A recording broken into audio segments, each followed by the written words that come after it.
IMF pressure, the Kenyan government has recently privatized Kenya Railways, resulting in the layoff of 4,000 workers. Njoki Getetwa is coordinator of Kenya Debt Relief Network. IMF and World Bank in this country, with their structural adjustment program, has completely destroyed the social fabric of this country. What is important is that is the insistence that workers must be sacked. You increase employment in a country that is trying to generate employment. You increase frustrations in a country which is trying to hold together a social fabric. You increase social turmoil in a country that is supposed to be stable. Because once you destroy, you sack somebody from jobs. What you're doing in effect is to tell that country to go to hell and suffer. You're causing social breakdown. The World Bank is insisting on even privatizing as essential a resource as Kenya's water, in spite of the disastrous consequences of this policy all over the world. These include sharp price increases, greater unemployment, corruption, and severe declines in accessibility, service, and quality. Already, only 14% of Kenyan households have piped-in water. Through privatization, the World Bank has encouraged massive corruption in Africa and the rest of the South. As author Sue Hawley explains in her report on corruption written for the British NGO Corner House, the growth of corruption across the globe is largely the result of rapid privatization of public enterprises, along with the reforms to downsize and undervalue civil services pushed on developing countries by the World Bank, the IMF, and Western governments supporting their transnational corporations. Hawley estimates that Western corporations pay $80 billion in bribes a year. Joseph Stiglitz, former chief economist at the World Bank, called privatization briberization. He spoke about how some politicians gladly sold their electricity and water companies. You could see their eyes widen, he said, at the possibility of commissions for shaving a few billion off the sale price. Kenya's US-backed ruling class is well known for its astounding corruption, especially in the era of President Daniel Arap Moi, who ruled for 24 years. Moi set up a kleptocracy and assassinated and tortured his opponents. Under him, the Kenyan elite and Western multinationals monopolized Kenya's wealth, making it one of the most unequal nations in the world. The richest 10% of the population control almost half of Kenyan wealth, while the poorest 10% have only 1%. Under the direction of the World Bank, privatization became another mechanism of corruption to increase the wealth of the elite and Western companies. Mwai Kibaki, the current president, has been beset by two major corruption scandals that have forced the resignation of 3 of his ministers. Beginning in 1992, on the insistence of Western governments and the World Bank, the Kenyan government put up 207 companies for sale in one of the biggest privatizations in Africa. Many companies have been sold far below their market value, resulting in enormous losses to the state. Not only has the World Bank encouraged corruption in Kenya, it has directly participated in it. In May 2002, the bank's officer in charge of Kenya's roads program pleaded guilty to bribery. For example, a company like a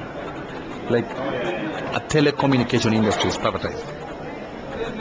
Once a company like Kenya Railways is privatized, once anything is privatized, it is always a player, it's always an interplay of strategic forces and interests to take control of that given industry.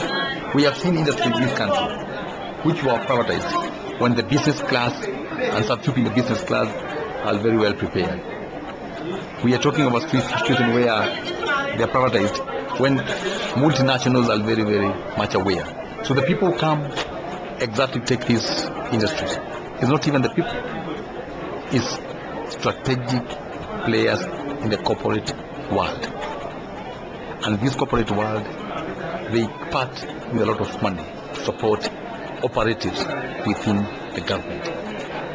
It means that there was a lot of resources and interests that were exchanged basically to tilt the balance and to generate corruption and bad governance. Since most African countries are largely agricultural, the distribution of land is the most important economic issue on the continent. In South Africa, 13 years after the end of formal apartheid, a tiny white elite still owns most of the land, while millions of black farmers are landless. 87% of South Africa's land is owned by white, Dutch, and British colonizers, as well as by foreigners living outside the country. Many of these are multinational corporations such as Anglo-American, De Beers, and Monsanto. Whites make up 12% of South Africa's population. The World Bank is setting South Africa's land policy and has told the African National Congress government not to expropriate land or it will be economically punished. The bank insists that the decision to sell land should be up to the owners and the government should pay the high prices that they demand. Mainly because of the denial of land, 61% of black South Africans live in poverty, and close to 40% of all South Africans are unemployed. Archbishop Desmond Tutu has warned, quote, "We are sitting on a powder keg," unquote. Molefe Pilane is an organizer for the Landless People's Movement in South Africa. We created this organization after we realized that the issue of land in South Africa has been ignored even by the new rulers of South Africa who won independence in 1994 from the colonizers, the Dutch colonizers. They were then advised by the World Bank and the IMF to say that they should not take the land which was taken from the indigenous people in the past. They should not take it away from the colonizers, but instead they should use money, the state coffers, to actually buy the land from the colonizers or the settlers. So some of the settlers have been pushing the prices of the land deliberately high, knowing that they will make profit out of that.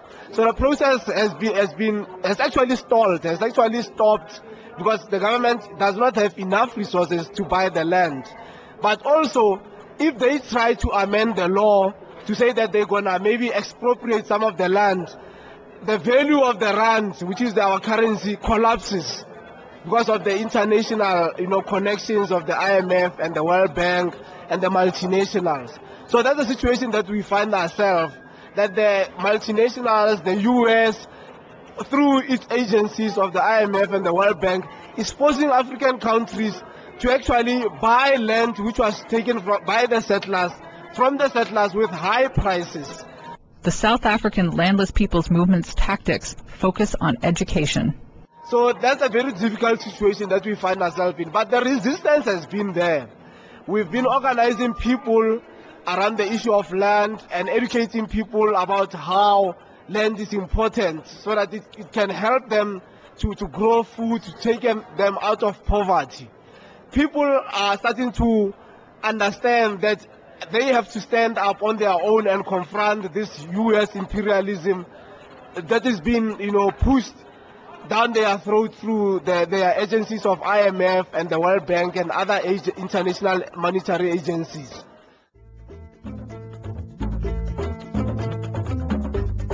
You have been listening to Economic War, the second episode of the documentary series The Ravaging of Africa. The Ravaging of Africa is dedicated to the memory of Patrice Lumumba. This series was written by Asad Ismi and produced by Christian Schwartz. Go to www.asadismi.ws. That's www.asadismi.ws for more information or to download the series. Translation by Maziar Mahajir at Toronto Conversation Corner and Farid Omar. Voiceover by Benedicta Madavo. Theme music is Ner Balankina by Captain Yaba from Ghana. This series was funded by Canadian Union of Public Employees Local 3903, QP National, Canadian Union of Postal Workers National, CUPW North Bay Local, Canadian Labour Congress, Public Service Alliance of Canada, Ontario Secondary School Teachers Federation, Ontario English Catholic Teachers Association, Canadian Centre for Policy Alternatives, and Mining Watch Canada. Thank you for listening.